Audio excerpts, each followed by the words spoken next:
Pausa y necesitábamos un refresco para hidratarnos. Ahora continuamos, ya que hoy terminamos este curso. Dentro de 8 días todos los cursos son interesantes, pero dentro de 8 días vamos a estudiar ateísmo, porque el peligro no está en que usted enfrente a un religioso. El religioso cree en Cristo, cree en Dios, cree en el Espíritu Santo. Solamente que a su modo, pero ahí no hay problema en un debate. El debate es con un ateo. Ese es el problema. Entonces, dentro de 8 días vamos a estudiar durante un mes, durante el mes de mayo, ateísmo. Luego, teología maya, diaconado y arrivederci. Entonces, se quedaron en autosuficiencia, ¿no es así? Muy bien, ahora vamos al sentimiento neutral número 4, autoexaltación.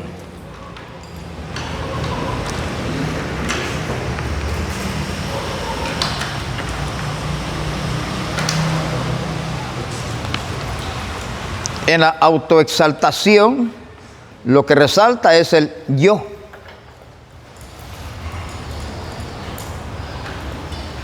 El que resalta es sin mí. O sea que yo soy el Messi del campo. Yo soy la Coca-Cola en medio del desierto. Sin embargo, eso Dios no lo aprueba. ¿Cuál sería la descripción aquí? ¿Perdón? ¿Cuál sería la descripción de autoexaltación? Es cuando la persona dice yo. O sea, egocentrismo, yo, sin mí. Mucha gente dice, sin mí ustedes no pueden hacer nada. Y yo, total, Él es el centro de todo. Él es la fuerza centrífuga. Él es el algoritmo, Él es el hito. Son palabras tecnológicas, pero ¿qué quiere decir? Que es el punto de partida, pues en otras palabras. Pero eso Dios no lo permite. Así que vamos a ver el capítulo 4, 29 al 31 de Daniel. En la autoexaltación. Daniel 4. 29 al 31 estamos encontrando un sentimiento neutral. Lo vamos a leer mentalmente. Dice ahí de la siguiente manera. A Nabucodonosor le dieron una profecía que hoy es conocido como licantropía o zoantropía o boantropía. Tener conducta de animal o creerse animal o comportarse como un animal o comer como un animal o dormir con los animales. Y la profecía es de 7 años. Sin embargo, él pensó que hoy le dieron la profecía y que ya mañana se iba a cumplir. No, la profecía era a largo plazo. Pasado un año, dice el verso 29, subió a su balcón y dijo, aquí está la Babilonia que mi fuerza ha hecho, mi inteligencia, mi yo. Ahí está mi yo. Entonces, ahí está el problema de la autoexaltación. Y esa autoexaltación le pasaron la factura. 7 años con una conducta animal. Pues el texto bíblico dice claramente que él perdió la razón. Usted va a seguir leyendo los anteriores y los posteriores. El texto dice que él perdió la razón. Entonces ya tuvo una conducta de animal, pues comía hierbas, le creció la cabellera, las uñas y etcétera, todo. Ya se imaginan cómo andaba todo andrajoso el pobre muchacho. Pero de repente él mismo reconoce y dice, recuperé la razón. Entonces quiere decir que él había perdido la razón. ¿Por qué? Por la autoexaltación. ¿Qué nos enseña? ¿Qué clase hay aquí? Yo quiero anticipar esto, por favor. Cuidado con el sentimiento neutral. ¿Por qué razón? Porque eso hará que algunos piensen que porque ya sea que sepan poco o mucho, piensan que ya lo saben todo y que no necesitan de nadie, no necesitan de nada. Sí, y nosotros siempre vamos a necesitar. Entonces, cuidado con la autoexaltación. Pero afortunadamente Nabucodonosor recuperó la razón, dice la Biblia, y escribió un edicto que el Dios a nivel del mundo era Jehová Dios de los ejércitos. Reconoció el hombre, y si Dios nos da la oportunidad de vida y sigamos haciendo lo que estamos haciendo, en el reino de los cielos vamos a conocer quién es Nabucodonosor. Menos el hijo, al Mene Mene Tekel Uparsin, a eso sí no lo vamos a ver. A Darío, el que echó a Daniel en el foso de los leones, lo vamos a conocer. Y así sucesivamente tantos personajes que existieron. Pero en este caso estamos viendo un sentimiento neutral, y uno de ellos es la autoexaltación, que no es recomendable. Jamás se le vaya a ocurrir, por favor, porque nadie está por encima de Dios. Todos estamos. El hermano leyó el Salmo 8. Somos menores que los ángeles. Eso nos ayuda a entender. Vamos a ver qué hay acerca de la autoexaltación y qué hay del otro lado de la autoexaltación. A ver, vamos a leer 3:8 de Efesios y 15:9 en la primera carta a los Corintios. Vamos a ver qué hay del otro lado de la autoexaltación.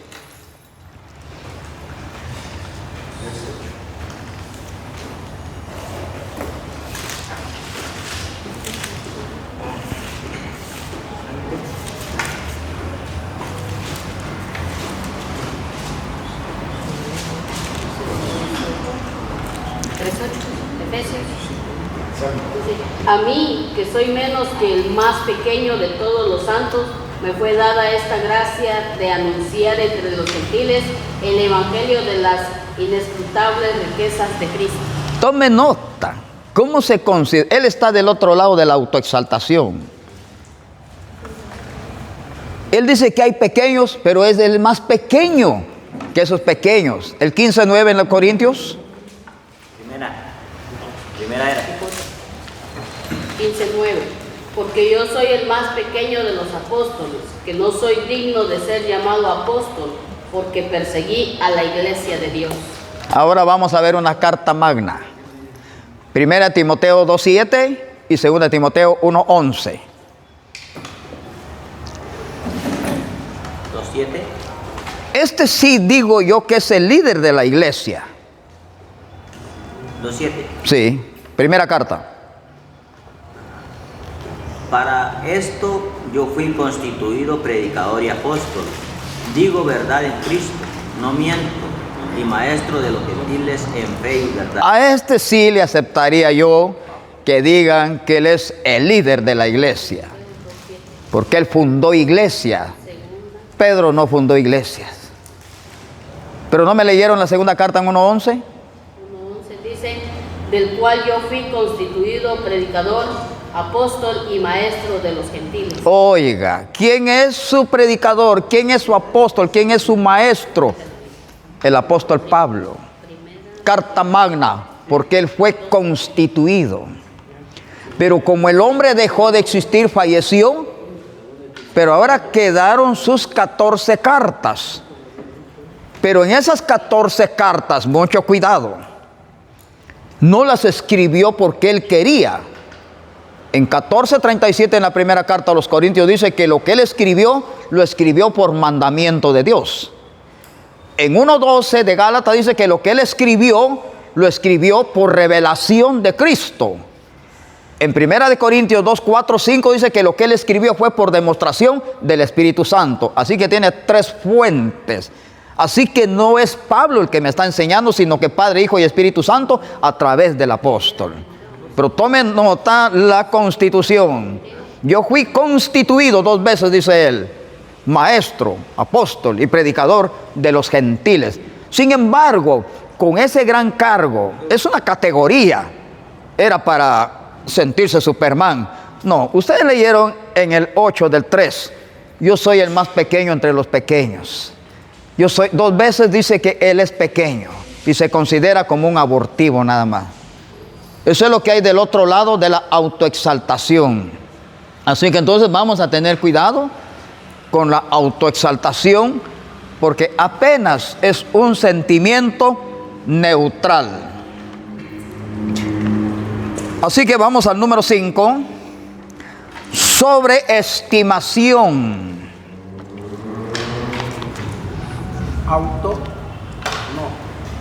No, sobreestimación nada más, sobreestimación.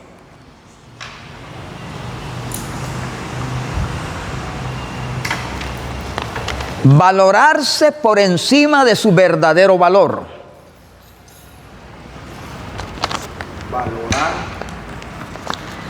Valorarse por encima de su verdadero valor.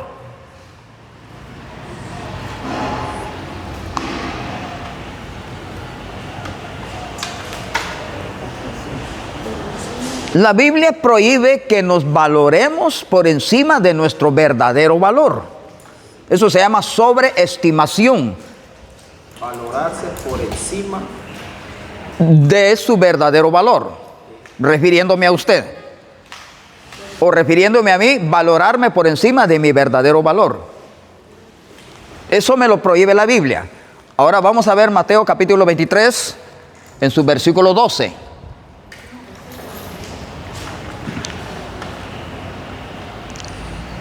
A ver qué dice sobre la sobreestimación. Después vamos a ver qué hay del otro lado de la sobreestimación.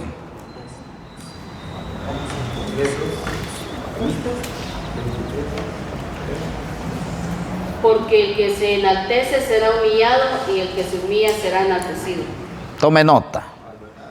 El que se enaltece se está sobreestimando a sí mismo. Tal vez solo tiene valor de cobre, pero dice que él vale un diamante de 24 quilates. Ahora, ¿qué hay del otro lado de la sobreestimación? Vamos a ver 12:3 de la carta a los Romanos.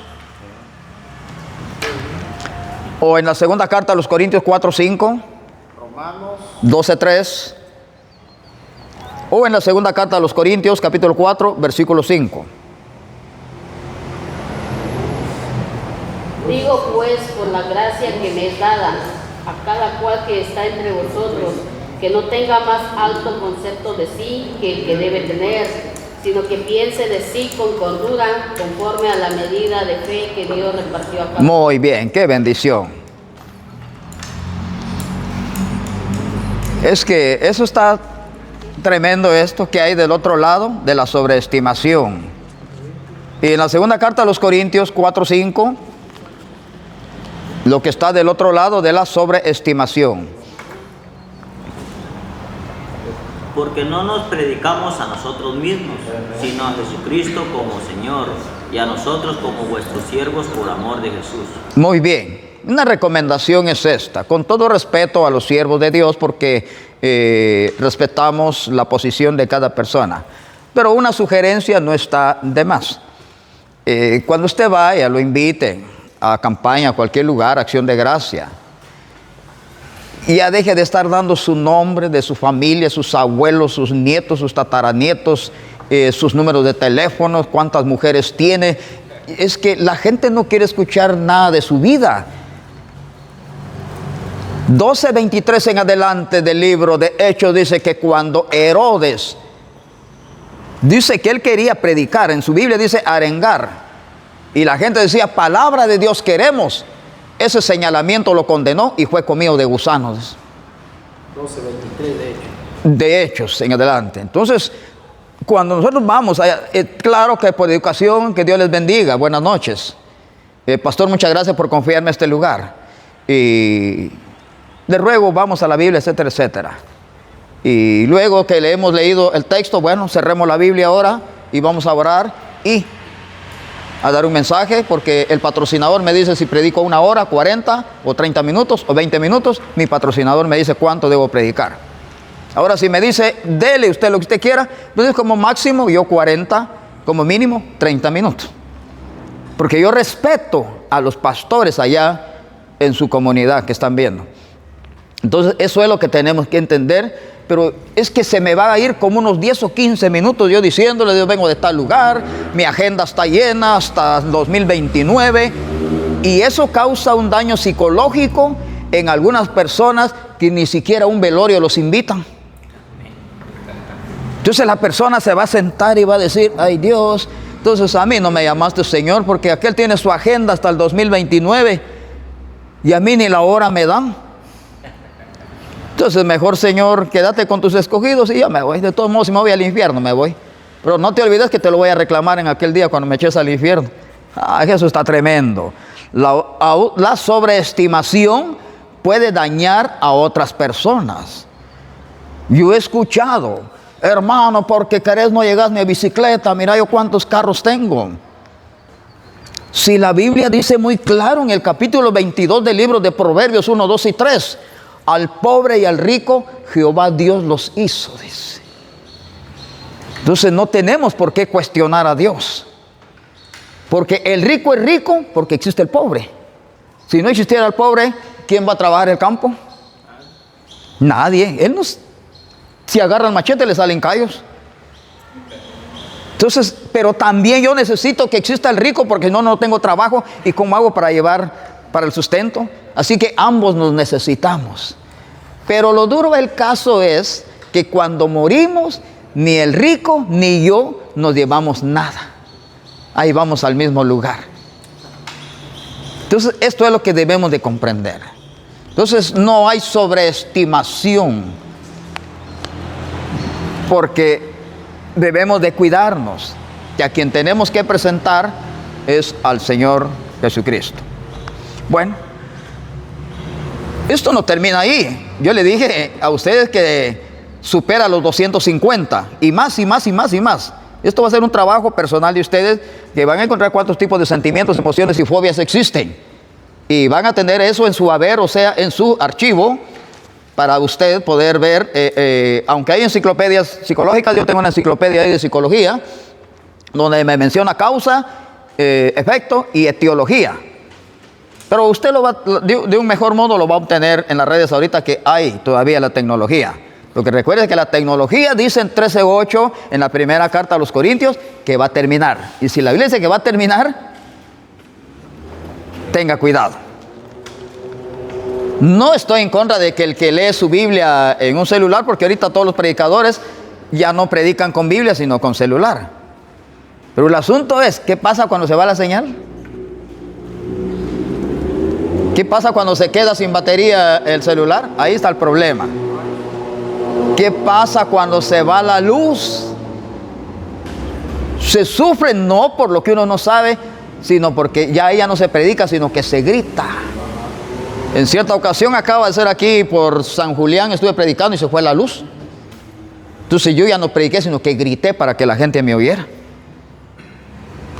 El único que estaba captando, porque llevaba suficiente batería a su celular, era el que estaba transmitiendo. Pero fue sufrimiento ayer, hermano. Entonces, la tecnología es buena, pero es pasajera. Ahora vamos a ver los sentimientos negativos. Esto ya terminamos. 1 y 2. Ahora, sentimiento negativo.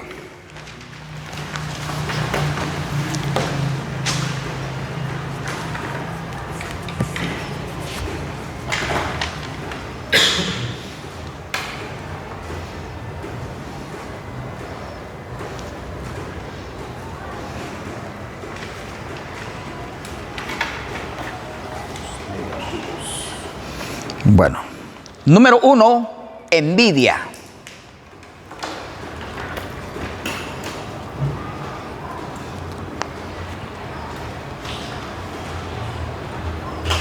Envidia. ¿Qué es envidia? Lo voy a hablar de la manera más corriente. Es cuando me duele porque yo no tengo lo que otro tiene. De la manera más corriente la estoy hablando. Es cuando me duele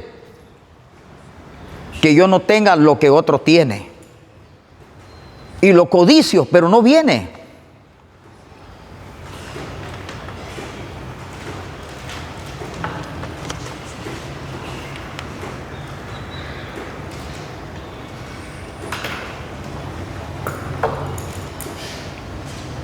Vamos a ver 3 tipos de envidia, apenas, pero abundan.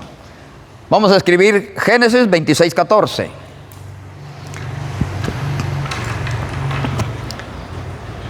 Génesis 37:11. y Marcos 15, 10. Génesis 26, 14. 37, 11. 37, 11. 11 y 9. Marcos 15, 10.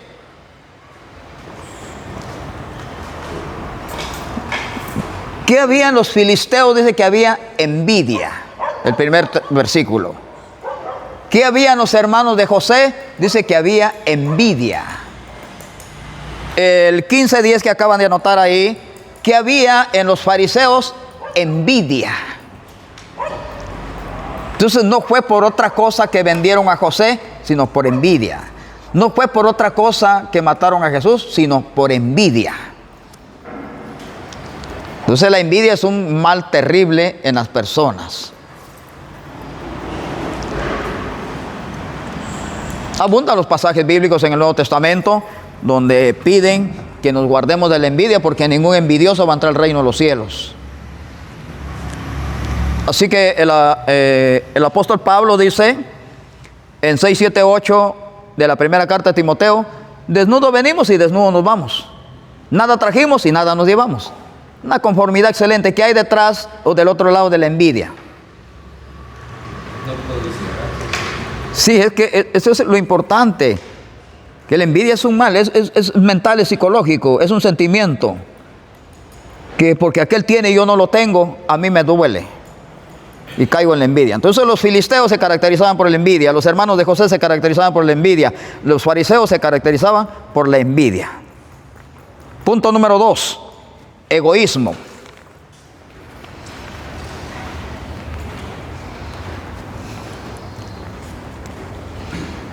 Egoísmo. Muy bien.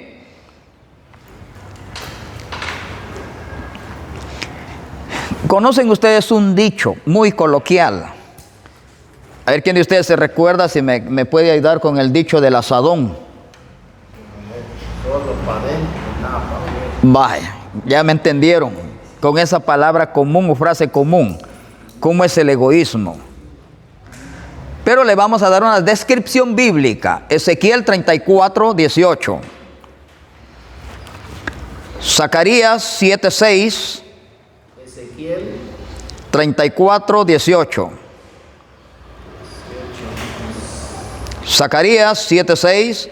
Segunda de Timoteo 3, 2.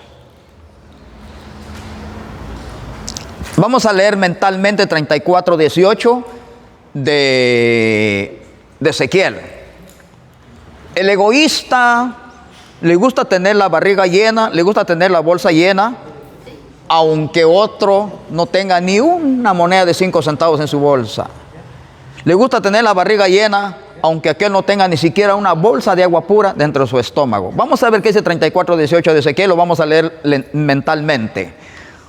Ustedes, dice Jehová Dios, comen el pan y después lo pisotean para que otro no lo coma, dice. Beben de los ríos, después enturbian el agua para que otro no lo beba. ¿Cómo se llama eso? Egoísmo. Egoísmo, está cuidado, estamos en egoísmo. Es un egocentrismo. Que yo me preocupo por mí, pero no me preocupo por ustedes. Sí, eso es el egoísmo. Con todo respeto y cuidado que se merecen los maestros en teología bíblica, pero ellos más se preocupan por lo que van a recibir y no les preocupa si aquellos siguen en la ignorancia. Y eso no es así. Yo me voy a preocupar por el déficit intelectual de las personas. Y si más adelante yo consigo para una bolsa de agua pura, pues eso ya será muy distinto. Porque yo no debo ser egoísta. Entonces, ¿se recuerdan que abundan los pasajes bíblicos? ¿De gracia recibiste? De gracia. Ah, muy bien. Se pusieron la soga al cuello. Cuidado con el egoísmo entonces. Zacarías 7, 6 y 2 Timoteo 3, 2 dice... Usa una palabra de entre los 19 predicadores de esta época, amadores de sí mismo. 3:2. Hay un egocentrismo, hay un narcisismo. El narcisismo es en que por lo menos la persona está frente al espejo y a cada rato se ve en el espejo y nunca determina si es bonita o es fea, ¿no? O es feo o es bonito. ¿Y por qué se llama narcisismo? Se deriva de una flor que se llama narciso. Entonces, la flor narciso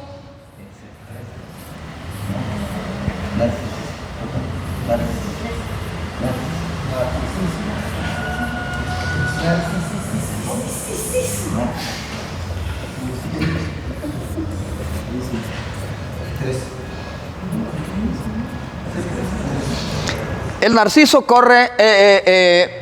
nace a la orilla de un río, pero ella no se inclina para allá, sino que se inclina para acá, para que el agua refleje la flor.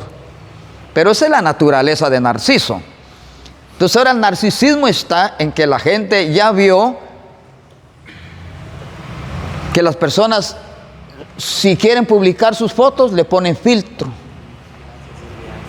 Y yo ya no los conozco, cuando los miro de verdad en vivo y a todo color, ya no es la persona que yo vi ahí. Enamoré a una muchacha de 20 años que cuando vino era de 80 años. El filtro me engañó. ¿Y por qué? Por el narcisismo. Entonces aquí está, de ahí viene la terminología, porque el narciso no crece para allá, no se inclina para allá, sino se inclina para acá. Así que entonces se está reflejando en el río. Entonces esto es lo que pasa con las personas cuando el egocentrismo o el narcisismo los convierte en egoístas. Segunda Timoteo 3:2, ¿ya lo anotaron? Amadores de sí mismo. Vamos a otra negativa. Duda.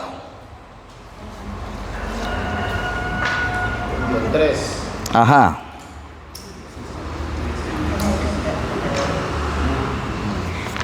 Así de fácil para entenderlo. Falta de certeza y convicción.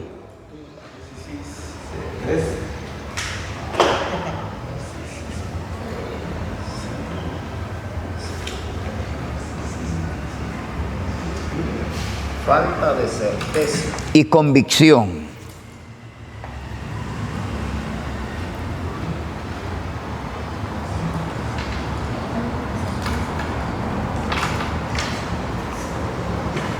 Esto lo va a encontrar usted en 11:1 de la carta a los Hebreos. ¿Qué es la fe? La fe, dice, es la certeza y la convicción de lo que no se ve todavía. ¿Qué es lo que no se ve todavía? Entonces la respuesta está en 1 Corintios 2:9. Lo que ojo no vio, oído no escuchado y no ha subido a la imaginación del hombre son las cosas que Dios tiene preparado para la segunda venida. 2 Corintios 2:9. No, 1 Corintios. Sí, cuidado. Entonces, esas son la certeza y la convicción, ahí está el contexto. La fe es pues la certeza, es la fe, la certeza y la convicción de lo que no se ve, dice Pablo. Pero ¿qué es lo que no se ve? El mismo Pablo lo resuelve en 2:9. Lo que ojo no ha visto nunca, lo que oído no ha escuchado nunca, lo que ni siquiera ha pensado nunca, son las cosas que Dios tiene preparado para nosotros. Pero vamos a usar un término escatológico ahorita. Claro que no lo hemos visto, pero ya vimos sus dimensiones ahí en la Biblia. A ver, ¿quién de ustedes me puede recordar las medidas de la Nueva Jerusalén? 4.665.600 Y kilómetros cuadrados. perfecto. Ese hombre sí es escatólogo. 21:16 de Apocalipsis. Eso es lo que el ojo no ha visto, el oído no ha escuchado, ni siquiera ha subido en su mente, pero ya está anticipado. 4.665.600 kilómetros cuadrados que Dios tiene preparado para nosotros. Entonces, sin embargo, en la duda está el problema. Vamos a ver Mateo 14:31.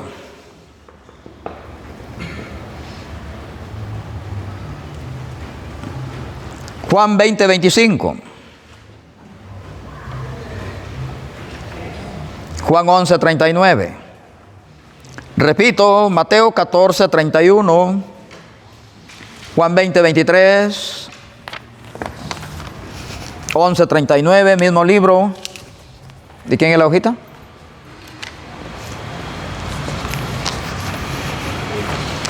¿14:31 Mateo? Sí. Y Juan 20, 25. 25 y Juan 11, 39. Ahí estamos. Muy bien. Entonces, ahí encontramos 3 eventos de duda. ¿Por qué Pedro se hundió? Por falta de certeza y convicción. El mismo texto dice, hombre de poca fe, se hundió. Igual se repite en 20:25. Tomás tiene duda. No cree que el que está frente a él es el Maestro resucitado, sino que le pide pruebas. Si no miro las heridas en tus manos y en tus pies y en tu costado, no creeré. Y está hablando con la persona ahí, pero tiene duda. Falta de certeza y falta de convicción. Entonces, cuando una persona fracasa espiritualmente, no es porque no soy abogado del diablo. El diablo existe y hace maldad. Pero movido por la propia concupiscencia, vuelve a regresar a su estado. Entonces, este personaje es porque le falta certeza y convicción. No está seguro de lo que está haciendo. Vamos al 11:39. ¿Ya lo anotaron? Tomen nota aquí. Esta gente presenció cuando Jesús hizo el primer milagro de convertir. Él desafió las leyes de la química, porque sin necesidad de químicos convirtió el agua en vino. Esto es increíble. En el capítulo 4 sanó a otra persona. En el capítulo 6 multiplicó los panes. Caminó otra vez sobre el agua, aparece ahí el asunto. Y total, en el 5 sana a un paralítico. En el 9 sana a un ciego. O sea que hay evidencias de que no están hablando con cualquier persona. Por eso en el 11:39 denota la duda de esa mujer, y en el 40 en adelante dice, y no les he dicho. O sea que ya les había predicado de que tenían que creer para lograr el objetivo. Porque el texto dice, y no dice les estoy diciendo, y no les he dicho que si creen verán la gloria de Dios. Psicológicamente, ¿cómo se le llama a eso? Memoria a corto plazo. Porque ya vieron muchos eventos, pero ya se les olvidó. Memoria a corto plazo. Hay memoria a mediano plazo, hay memoria a largo plazo y hay memoria esencial. 4 tipos de memoria. El hermano Pedro tiene memoria a largo plazo porque le pregunté las medidas de la Nueva Jerusalén y luego me la respondió. Ahorita acaba de recibir puros likes de los que están aquí, miren. Eso se llama memoria a largo plazo. Pero si hubiera titubeado, hubiera dicho, híjole, espérenme, la otra semana se lo digo. Calificación, memoria a corto plazo. Se le olvidó. ¿Cuál es? Vamos a ver, vamos a catalogar la memoria, si es a corto, mediano o largo plazo o esencial, de Carolina. ¿Cuáles son los 5 pilares de la verdad fundamental? Documento histórico, arqueología, ciencia, profecía y unidad temática. Ahí tenemos una memoria a largo plazo. Pero si hubiera titubeado, quizás a medio o quizás a corto, se acaba todo. 2 memoria a largo plazo. Ahí estamos. Ahora vamos a ver otra negativa. Escriban ahí, por favor. Celo. Sería el punto 4. Ajá, perfecto. Celo. Sí, ese es un sentimiento negativo. La envidia, el egoísmo, la duda y el celo es un sentimiento negativo.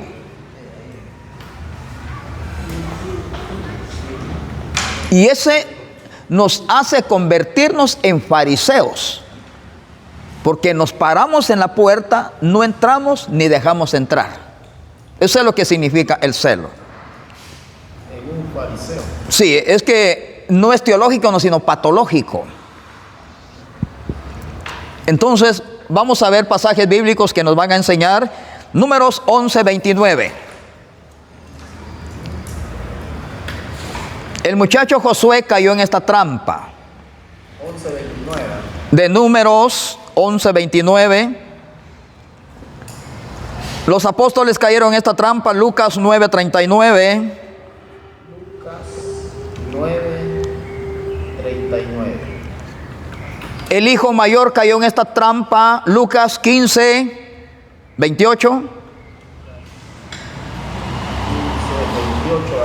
Muy bien. Ahora vamos a leer mentalmente. 11:29 del libro de... Ustedes van a leer los anteriores y posteriores. Yo estoy dando el texto clave. Llegó el joven Josué y dijo: ahí hay un hombre que está profetizando. Por favor, Señor, prohíbeselo, le dice a Moisés. Y Moisés le dice: ¿por qué se lo prohibiste? Dice: tienes tus celos de mí, le dijo. ¿Quiénes eran los que estaban profetizando? Regrese al 25. Moisés puso sus manos sobre esa gente y 70 hombres profetizaban, dice la Biblia. El poder de lo alto. No vayan a confundir al hombre con Dios. El poder de lo alto. Y los hombres profetizaban y no dejaban de profetizar. Y cuando José vio esto, fue allá y dijo: fíjate que esto y esto están haciendo aquellos, prohíbeselos por favor. Y Moisés le responde: tienes tus celos de mí. Ojalá todos fueran profetas, dijo. Hay una gran bendición. Lucas, ¿qué? ¿9 qué? 39. Los apóstoles cayeron en la trampa también. Encontramos un hombre allá que está predicando y nosotros se lo prohibimos. Es un celo patológico. No se lo prohíbas, le dijo Jesús, porque lo que no es contra nosotros, por nosotros es. 15:28, ¿notaron? Aquí hay una gran diferencia entre los pecados de la carne y los pecados del alma. Los pecados del alma son más peligrosos que los pecados de la carne. Porque el hijo pródigo viene impregnado de pecados de la carne. Viene engomado, viene con hambre, viene paupérrimo, viene de todo. No existía el SIDA, sino ya vendría con SIDA. Aquel allá adentro está bien vestido, está bien comido, pero lamentablemente él tiene pecado del alma y es más pecador que el que viene.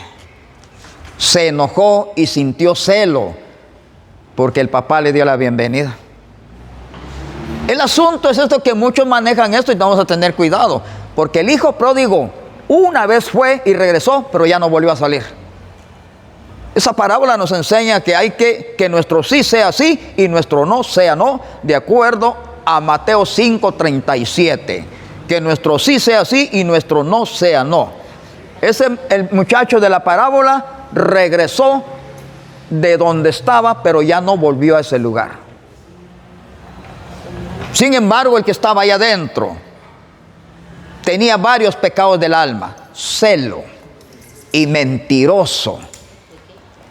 Porque dijo: tanto he trabajado para ti y nunca me has dado ningún cabrito para disfrutarme con mis amigos.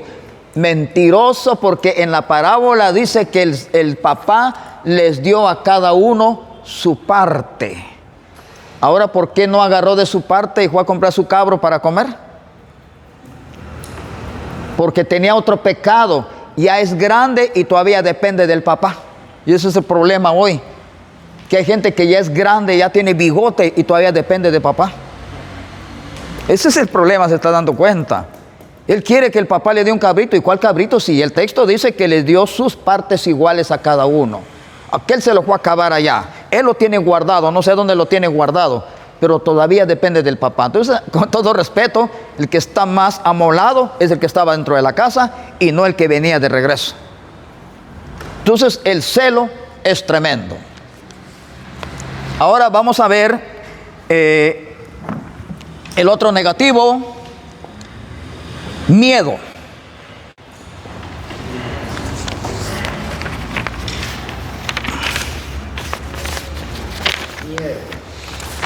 Se recuerda que el miedo es un trastorno interno, ya lo anotaron, caracterizado por un miedo intenso y profundo.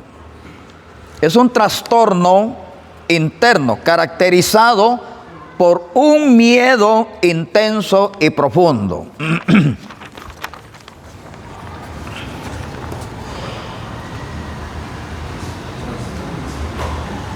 ¿Estamos? Eso ya lo anotaron, muy bien.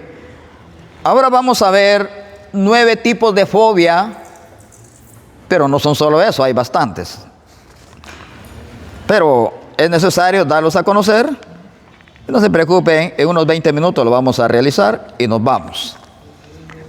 Número 1, teofobia. Teofobia.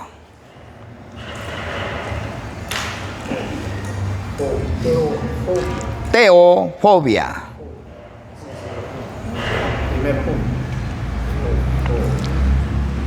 Miedo a ser castigado por Dios. Sí, ese es el concepto. Miedo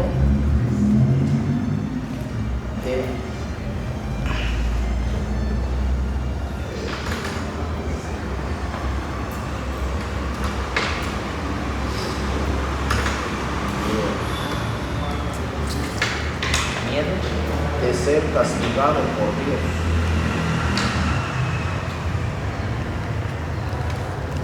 Ahora vamos a ver un pasaje bíblico. Yo quiero, por favor, allá, hermano Jaime, 2:13 de Joel.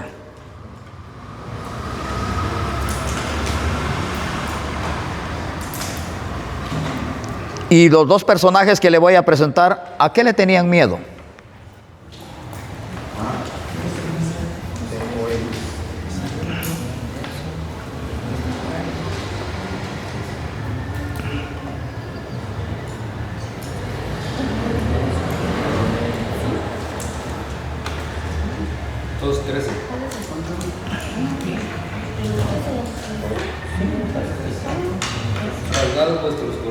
Rasgad vuestro corazón y no vuestros vestidos, y convertidos a Jehová vuestro Dios, porque misericordioso es y clemente, tardo para la ira y grande misericordia, y que se nos duele del castigo. Tome nota. Se duele del castigo, Él no quiere castigarnos. Ahora, ¿de dónde la teofobia? Eso se hace deliberadamente. Escribamos Biblia 19:21 de Lucas, 3:10 de Génesis. ¿Se están dando cuenta? Lo que leyó el hermano en 2:13 de Joel, ¿lo anotaron ustedes? Porque usted tiene que dar respuesta. Él se duele del castigo, dice. Pero yo pongo mi espalda para que me castiguen. 19:21 de Lucas. 19:21 de Lucas. Génesis 3:10.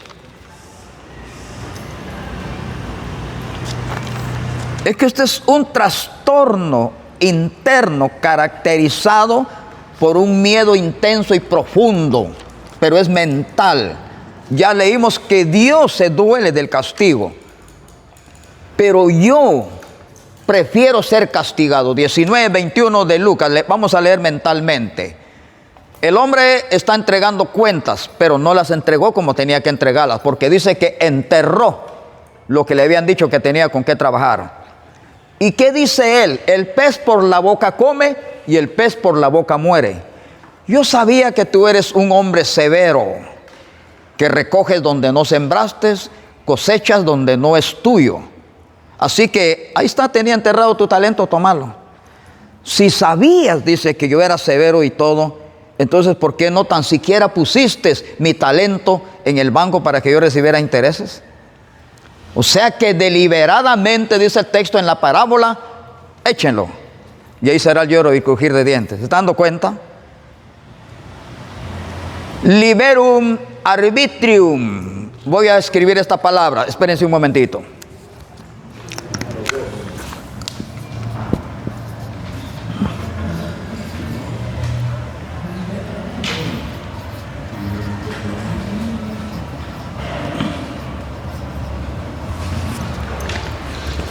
Liberum arbitrium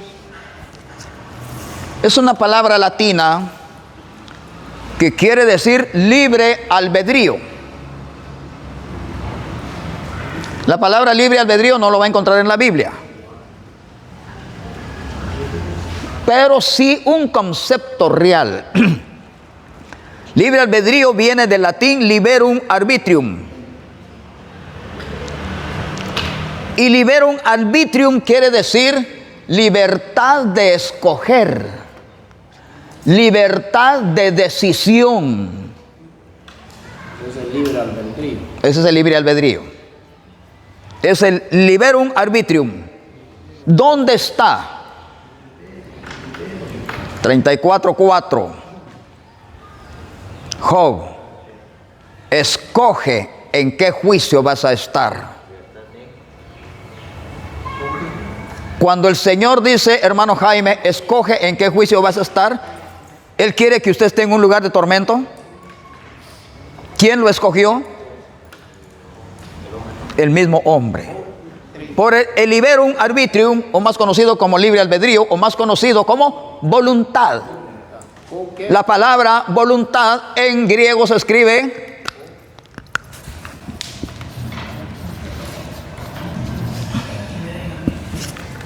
telemán.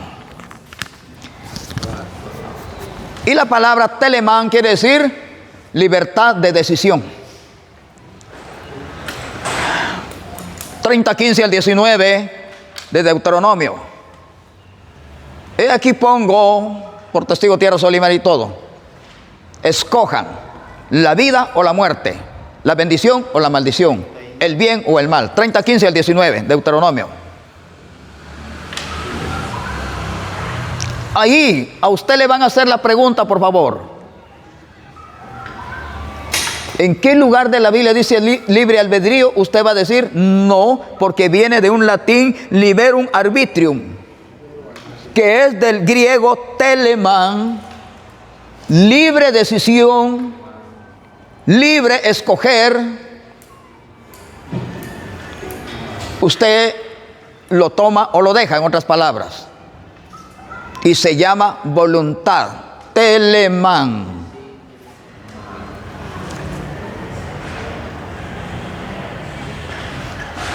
Esto lo digo porque, por ejemplo, usted es evangelista, en la calle o no sé dónde, en campaña le van a preguntar, hermano, ¿y en qué lugar de la Biblia habla de libre albedrío? Pues la palabra libre albedrío no existe en la Biblia, pero viene de una etimología latina, liberum arbitrium, que su concepto está en la Sagrada Escritura, en 34:4, escoge en qué juicio vas a estar. O en 10:3 de Isaías, ¿qué vas a hacer cuando estés en pleno castigo? O 33:14 de Isaías dice, ¿será que podrás vivir entre las llamas eternas que nunca se apagan? ¿Será que vas a poder habitar en el fuego que nunca se apaga? Ya está anticipado entonces. Estoy en 10:3 de Isaías y 33:14 de Isaías. Yo voy a ir a parar a ese lugar porque yo lo decidí por mi propio telemán o por mi liberum arbitrium. Ya se me anticipó. 30:15 al 19, ya se me anticipó. Escoge el bien o el mal. Ay, dice allá en 5:20-21 de Isaías, a los que a lo dulce dicen amargo y a lo amargo dicen dulce, a lo blanco dicen negro y a lo negro dicen blanco. Qué tremendo esto, ¿no? Esto lo hago porque tenemos que entender eso para poder responder a las personas que cuestionan a Dios y lo tratan de malo. Albert Einstein era un ateo, pero como para Dios Él es omnipotente, terminó convertido a Dios.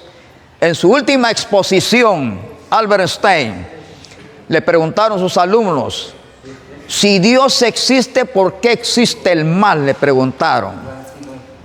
Pero como el hombre era sabio, serenamente se quedó viendo y dijo, el frío es ausencia de calor, dijo él.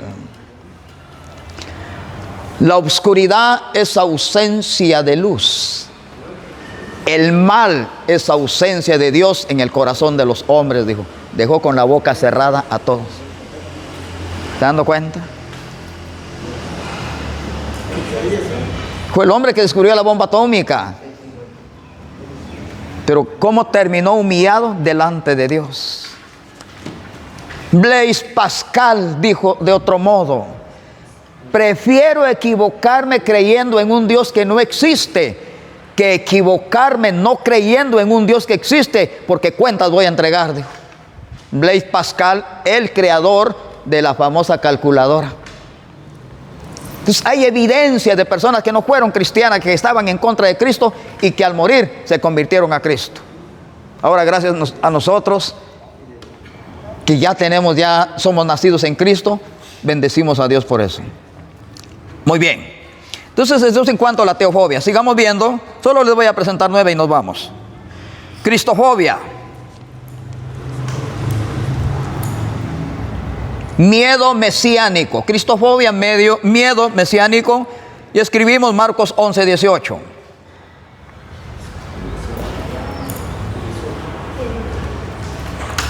Marcos 11, 18. Perfecto. Al leer mentalmente, dice ahí que Jesús hacía cosas maravillosas y milagros y todo, señales. Pero ¿qué dice ahí? Que dice que a ellos les daba miedo, dice. Confundían a Cristo al grado que un día lo confundieron con Satanás. Este saca a Satanás con propio Satanás. Marcos 11, 18.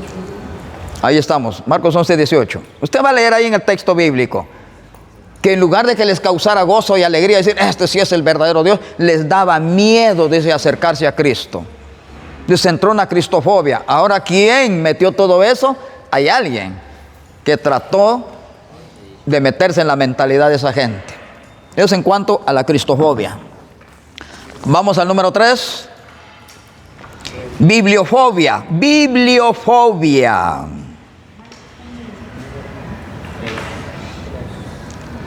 Miedo a la palabra. Bibliofobia.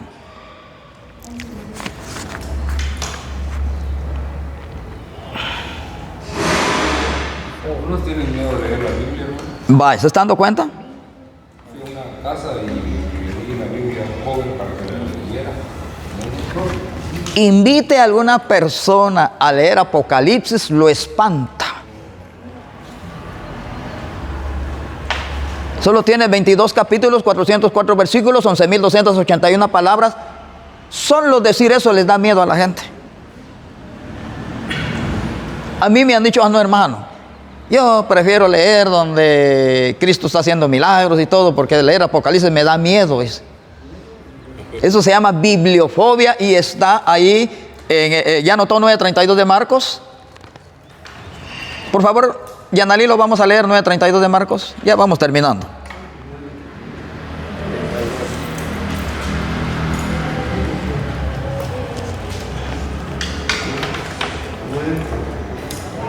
Pero ellos no entendían esta palabra y tenían miedo de preguntarla. Qué tremendo esto, mire, hermano.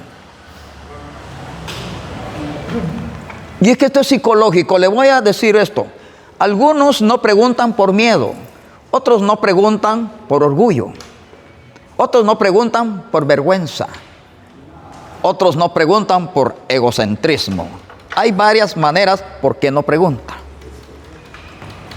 En cambio, el espíritu que operó en Pedro, yo quiero que opere en la gente de hoy, porque Pedro era el más preguntón. Maestro, dinos, maestro, dinos, maestro, dinos. Y el maestro amablemente les respondía a la pregunta. Eso es lo importante entonces, que aprendemos de nuestros antepasados. En cuanto a la bibliofobia.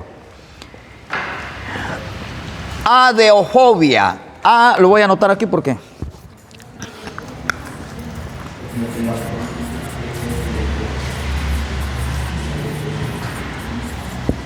¿Se entiende?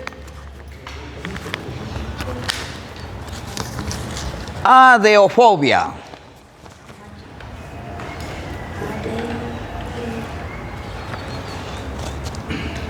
Miedo al castigo o tormento.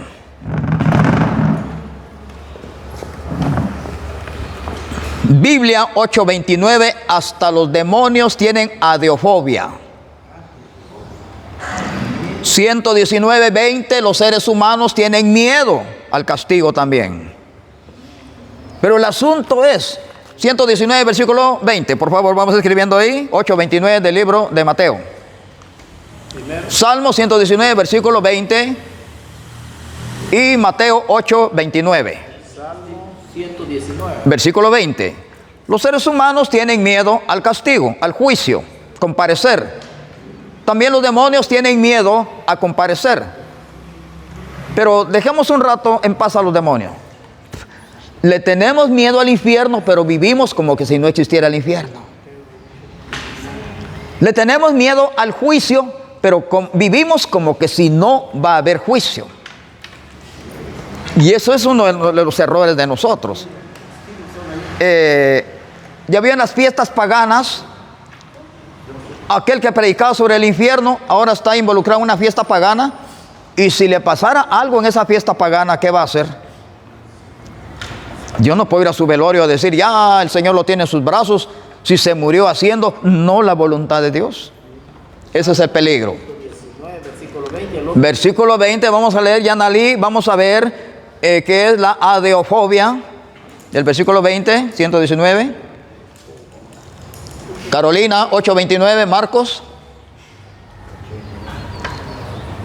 Marcos 8:29. Quebrantada está mi alma de desear tus juicios en todo tiempo. Quebrantada, ahí está. Eso es lo que hay que subrayar. Hay un temblor dentro de él. Hay un miedo. Entonces, también nosotros debemos de infligirnos esto también. No, yo voy a la iglesia porque yo lo necesito. Necesito escapar. Porque ya me enseñaron los predicadores que el infierno arde de día y de noche. Y que el tormento es por los siglos de los siglos. Y que el humo de tormento nunca se acaba. 14, 9, 10, 11. Es un lugar literal donde ahí no hay muertos, sino que hay vivos, dice la Biblia. 14, 9, 10 y 11, libro de Apocalipsis. Entonces la gente lee eso, cuando lee eso, 14, 9, ay Dios mío, hasta se persignan, pero hasta ahí nada más se queda. Se echan agua bendita en la cabeza y hasta ahí nada más queda. ¿Ya notaron, hermano Pedro? Bueno. Vamos a la tanatofobia. Tanatofobia no es miedo a los tanates, ni a los zanates. Thanatos es la palabra griega que se traduce como muerte. Muerte. Ajá. Tanatofobia, miedo a la muerte. Todo mundo le tiene miedo a morir. Todos no quieren morir.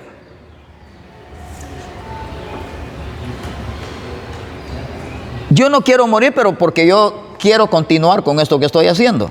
Pero en cuanto nada más el Señor diga hasta aquí Olegario, pues correcto, Señor, no hay pena. Ahí estamos. Pero como dijo Arjona, me voy con una sonrisa en los labios. Vamos a ver Hebreos 2:15.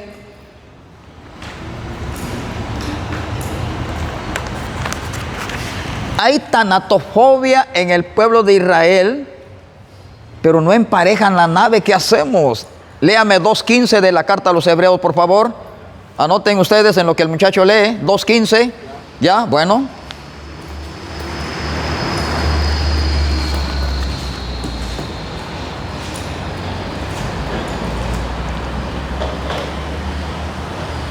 Dice, y librar a todos los que por el temor de la muerte estaban durante toda la vida sujetos a servidumbre. Ahí está la tanatofobia.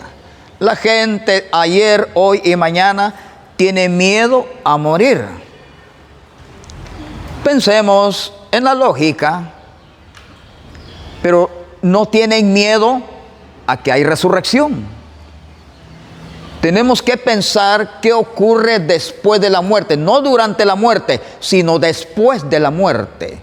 Después de la muerte hay resurrección. Después de la resurrección hay un tribunal. Después de la muerte hay un juez. Después de la muerte hay litigantes. Después de la muerte hay un juicio. Después de la muerte hay un veredicto. Y número 7, después de la muerte hay un destino A y B.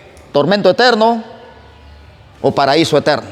Son 7 cosas después de la muerte. Muy bien, vamos a ver eclesiofobia. Eclesiofobia.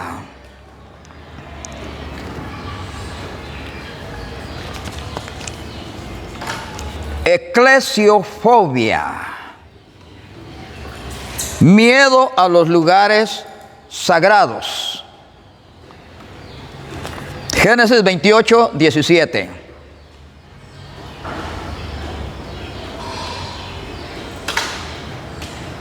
Es que nuestra lucha no es contra carne ni sangre.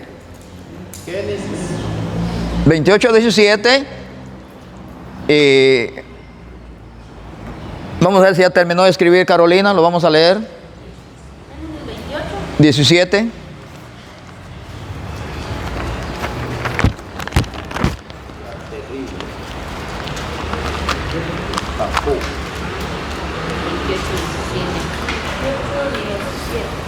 Y tuvo miedo y dijo, cuán terrible es este lugar. No es otra cosa que casa de Dios y puerta del cielo. ¿Qué le dio miedo al hombre? Mire qué tremendo. Si hubiera visto alguna otra cosa, quizás no le hubiera dado miedo. Sino en su visión vio el templo, vio la puerta de Dios y le dio miedo. Qué cosa más terrible, se puso a temblar.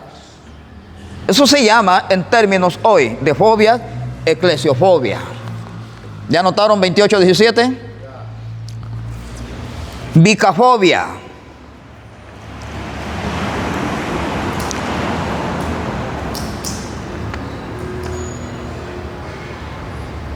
Miedo a las hechiceras o hechicerías.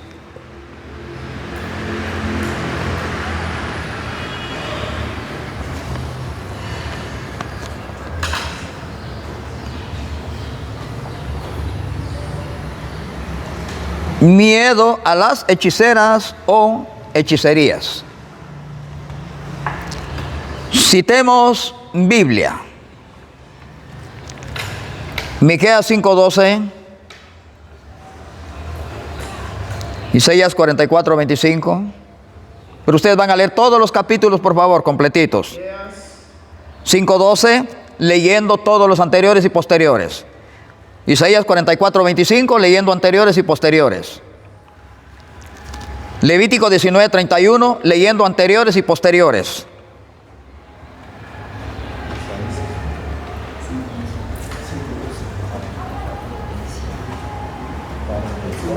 ¿Isaías cuánto? 44:25.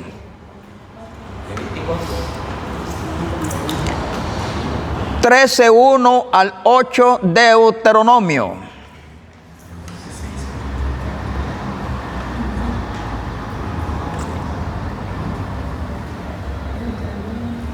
(23:23) Números.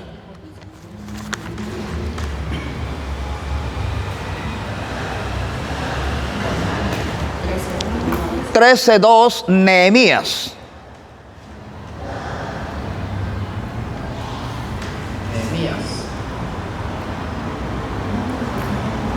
Bueno, ahora vamos a ver qué dice en ese texto. Empecemos por Deuteronomio 13:1 al 8. Dice que no debemos de tener miedo y ni creer a nada. Si algún adivino o algún hechicero o algún agorero dice, te muestra señal y todo, dice que no creamos ni tengamos miedo, porque yo lo hice para probar si me amas, dice. Ahí está el asunto. 23:23 del libro de Números, el mismo brujo está diciendo que la brujería no tiene efecto sobre ningún hijo de Dios. Ahora viene el falso profeta y empieza a decirle, a usted le están haciendo brujería. A usted le metieron algo en el estómago.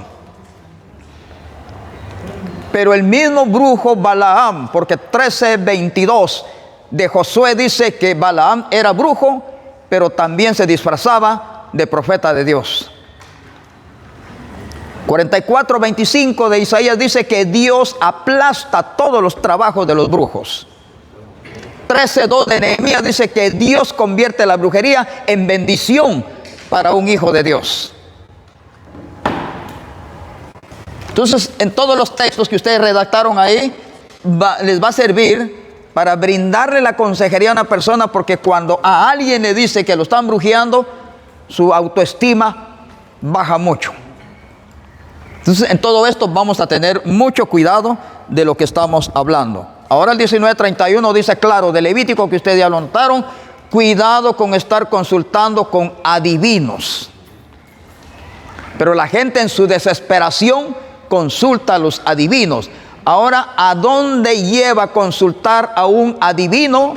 28:7 al 20 de 1 de Samuel, al infierno, dice la Biblia. Preguntó Saúl, ¿dónde habrá un brujo por aquí? Y en Endor hay una bruja. Muy bien, fue. Y llegó, Satanás se disfrazó de Samuel y le dijo, ¿y a qué vienes? Y Jehová es tu enemigo y conmigo vas a estar. De una vez lo sentenció. Entonces, por favor, centrémonos con mucha madurez. Entonces, cuidado con la bicafobia. Si alguien le llega a decir, hermano, lo están brujeando, que le dé. No tenga pena. Mi Dios lo va a convertir en bendición. No me da pena. Sea maduro, por favor. Sí, la bicafobia. Número 8, satanofobia. Miedo excesivo a los demonios. Satanofobia. Satanofobia.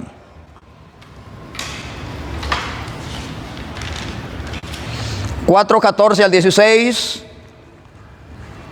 Job 4:14 al 16. Job 14:26. Mateo 14:26. 4:14 al 16. Vamos a leer mentalmente. Jesús viene caminando sobre el agua. Un gran resplandor viene sobre el agua. ¿Y con qué lo confundieron los apóstoles? Un fantasma. Original hebreo, Lilith. Concepto, demonio femenino. Mire con qué lo confundieron. 4:14 al 16. Libro de Job. Paróse delante de mí un fantasma y se me erizó la piel. Y ya cuando el demonio le empezó a hablar, le dijo, ¿quién es más grande, Dios o los hombres? Ya no contestó nada, que él se quedó paralizado de una vez. Y hoy la gente también le tiene más miedo a Satanás que temor a Dios. Y eso es lo que vamos a tomar en cuenta. El diablo existe y se disfraza de cualquier modo. Ya lo vimos ahí disfrazado de Lilith. En 16:8 de Levítico se disfraza de un animal de este tamaño. La gente le cambió nombre, le pone Win o Cadejo. Se disfraza, 11:14, segunda carta de los Corintios, se disfraza de ángel de luz, dice. Se disfraza de muerto, capítulo 28, 7 al 20 del libro de Samuel. Se disfraza de apologeta, atacó a Jesús en el desierto. Escrito está, escrito está, escrito está. Así que tiene muchos disfraces y usted debe tener no una satanofobia, sino satanología, que es el arte de conocer de pies a cabeza a Satanás. ¿Y por qué usted lo puede conocer de pies a cabeza? Porque él es creación. Él no es Dios. Dios es inescrutable. Ahí sí no puede usted, tenga cuidado. Ese curso sí no lo vamos a ver.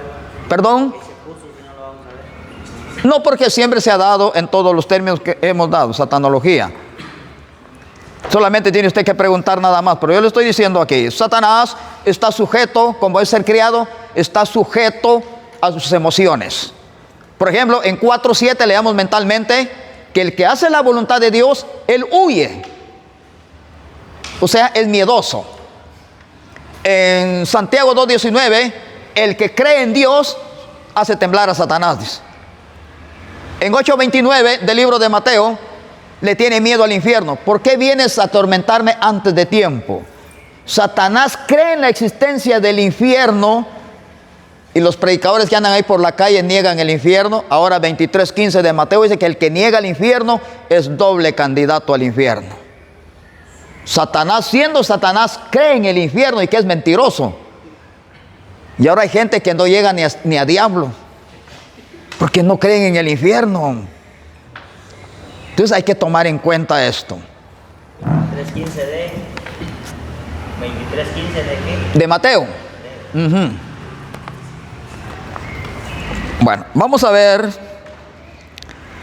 la última. ¿Qué hay que hacer? Dice cuando aparece el mentado Win.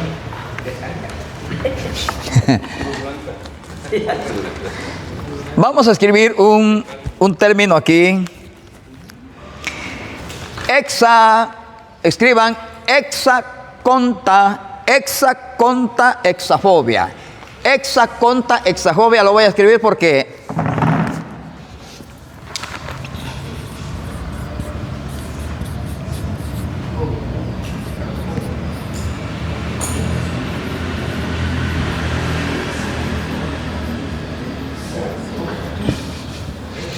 hexaconta, hexafobia, es largo la terminología. Hexaconta, hexafobia.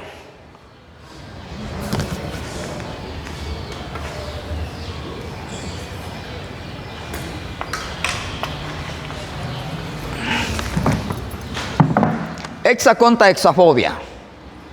¿Qué quiere decir eso? Miedo a los 3 seises.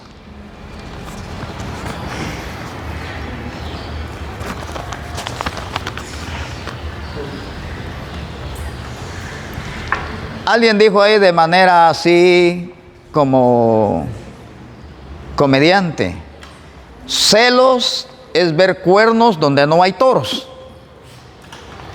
Y eso es lo que está ocurriendo con la hexafobia.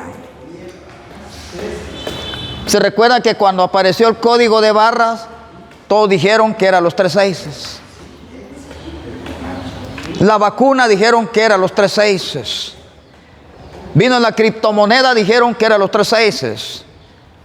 Apareció la inteligencia artificial, dijeron que eran los 3 seises. Y lo que más me atrae poderosamente la atención, que los que entraron en esa hexaconta, hexafobia, fueron los pretribulacionistas, y ellos no creen en los 3 seises, no creen en el anticristo, y fueron ellos los que cayeron en la trampa, porque cuando aparecieron las barras, código de barras, dijeron: ya la marca de Satanás ya está. Vino la vacuna, ya la marca. La criptomoneda, ya la marca. Apareció la tarjeta de crédito, la marca. Y todo acontecimiento, la marca. Entonces, ¿a qué conclusión llegamos? Se llama una hexaconta, hexafobia. Miedo a los 3 seises.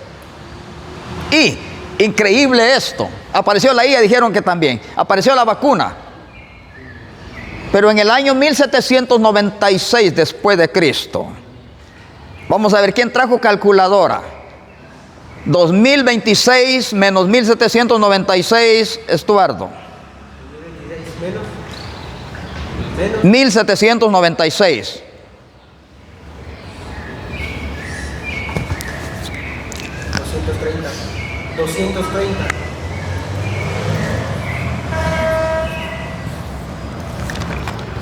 La vacuna tiene 230 años de que fue descubierto por el científico y doctor británico Edward Jenner, cuando vino una peste a nivel del mundo que se llama viruela, y estaba muriendo gente con abundancia.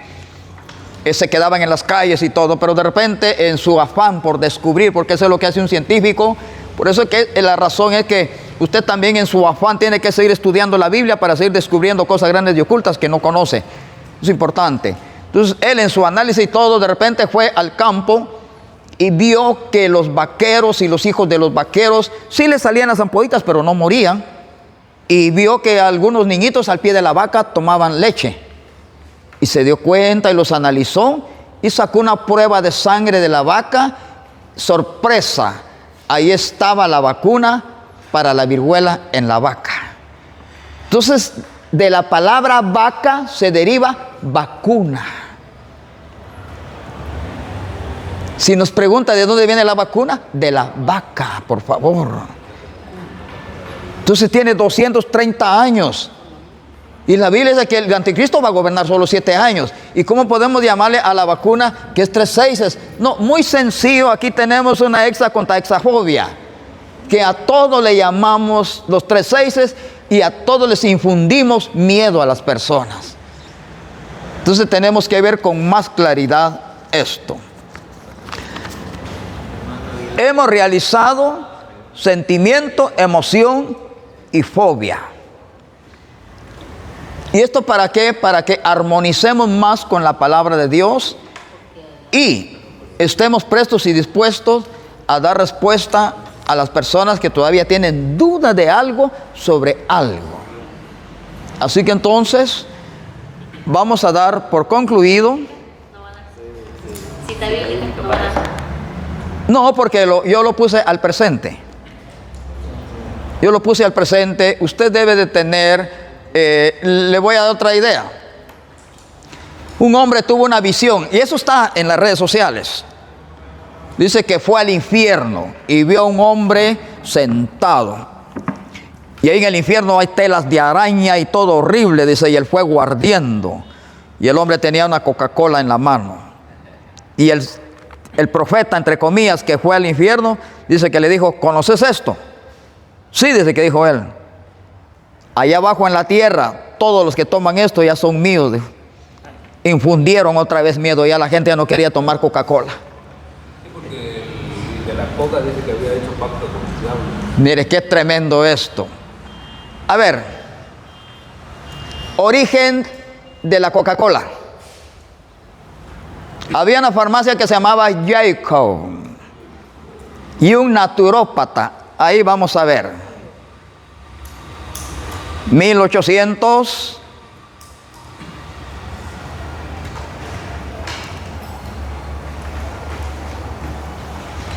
Fue inventada por el farmacéutico John State Pemberton el 8 de mayo de 1886 en Atlanta, Georgia, Estados Unidos. Vale. Él era un naturópata y él, hay una nuez que se llama coca y otra se llama cola, lo machacaba, le echaba caramelo, sabor y todo, y bicarbonato, y toda la gente que llegaba con gripe, un Coca-Colazo, y ya salía. Llegaban malos del estomaguito, ahí salía. Empezó como medicina, después se convirtió en una bebida refrescante, hoy le llaman la chispa de la vida, la gente. Pero recuérdese que el enemigo va a gobernar 7 años desde Israel para acá, no en Estados Unidos. Entonces ahí tenemos 1886, perfecto. La farmacia, no registra la farmacia Jacob. Bueno, dejémoslo de ese tamaño. Ustedes van a seguir en Wikipedia, van a sacar toda la información. Entonces, hasta forzaron que el nombre Coca-Cola, ahí están los 3 6, ahí está el nombrecito. Forzan que ahí, en ese color rojo, ahí están los 3 6. Y ahora a la gente ya le daba miedo tomarse una Coca-Cola. Le daba miedo tener un envase de Coca-Cola. Muy sencillo, han provocado esta hexa contra hexafobia en las personas. Entonces debe de tener un certero conocimiento de lo que es los 3 6. Y se recuerdan que en escatología lo enseñamos, así que ya no puedo repetirlo porque ya se nos llegó la hora de irnos. Dice Fernando Aguilar, los niños ahora ya nacen con el sello de la bestia. Ay, Dios. ¿Pero cómo lo sabe él? La Biblia dice en el capítulo 13, versículo 16 en adelante de Apocalipsis, que a la mitad de la tribulación empieza Satanás a marcar las frentes. ¿Y cómo es posible que hay marcados entonces? Alguien se lo enseñó por ahí, eso sí, eso puede ser verdad. Pero la Biblia dice claramente que al ya estar gobernando 3 años y medio, eso se llama abominación desoladora, cuando el hombre en la séptima trompeta empieza a marcar a pequeños y grandes. Pero ahorita no hay ningún marcado, ni pequeño ni grande. Quería saber, pastor, que lo escuché de un pastor. Quería saber. ¿Lo escuchó de un pastor? Lo escuchó el pastor. Ah, ya entiendo. Él lo escuchó en las redes. Perfecto, ahí está, pero que no tenga pena, que no vaya a caer en esa mentalidad, porque ¿cómo va a ser injusto Dios de marcar a los pequeños si no ha aparecido el tipo? Cuando aparezca el tipo, entonces sí, pero ya aparece entonces. Si nosotros estamos con vida, si Dios nos permite estar con vida, tenemos que defender a todos estos jóvenes todavía para que no vayan a caer en esa trampa. Así que vamos a orar. Padre, en el nombre de Jesús y en el nombre de tu Santo Espíritu, te damos muchas gracias, Padre, porque nos diste la oportunidad de reunirnos. Nuestro curso fue un estudio psicológico bíblico, Señor amado. El próximo mes vamos a estudiar ateísmo, Padre, y vamos otra vez a tomar en cuenta todos los argumentos bíblicos para poder contrarrestar la oposición en contra de ti y en contra de tu santo libro, Señor. Gloria a Dios. Amén y amén. Que el Señor les bendiga y se pueden saludar.